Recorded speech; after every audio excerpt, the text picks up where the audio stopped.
ఆడపిల్ల గురించి తన వ్యక్తిత్వం గురించి అంత చులకన చేసి మాట్లాడతారేంటి? అసలు వేరే వాళ్ళ జీవితంలో జరిగిన కష్టాన్ని చూసి సంబరపడే మీ దౌర్భాగ్యం ఏంటి? ఏంటే నేనిప్పుడు ఏమన్నానని అంత ఎత్తున ఎగురు పడుతున్నా? నేను నీ అత్తనే అన్న విషయం మర్చిపోయి నా మీద అరుస్తున్నా. ఏంట్రా నీ పెళ్ళం చిన్న పెద్ద లేకుండా ఇలా మాట్లాడుతుంది? ఈ పొగరు రఘురామ్ గారి పెంపకంలో వచ్చిందా? నువ్వు పెళ్లి చేసుకుని నెత్తిన పెట్టుకుని ఊరంతా ఊరేగినప్పుడు వచ్చిందా?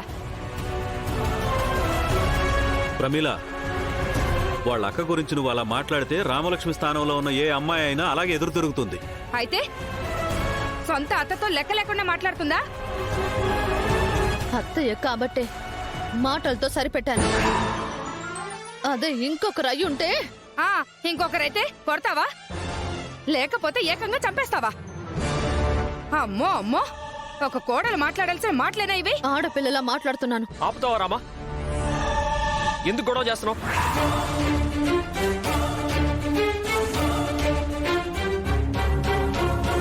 ఏంటి సార్ మీరు కూడా? ఈ మాటలు వింటున్న నాకే ఇలా ఉంటే ఆద్య పరిస్థితి ఎలా ఉంటుందో ఆలోచించారా?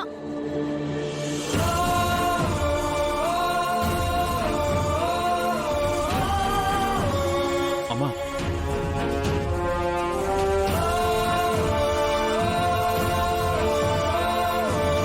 ఇది మరీ బాగుంది. తనే అరిచి తనే ఏడ్చుకుంటూ వెళ్ళిపోయింది.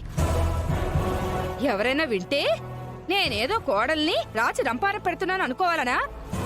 బాగుంది పిల్ల వరుస. ఆడపిల్లల గురించి అలా మాట్లాడితే ఎవ్వరికైనా బాధగానే ఉంటుంది కదా. పైగా ఆద్య రామ పిన్ని కూతురు, తన గురించి అలా మాట్లాడొచ్చా చెప్పు? అందరూ నా మీద పడుతున్నారేంటి? నేనేమన్నా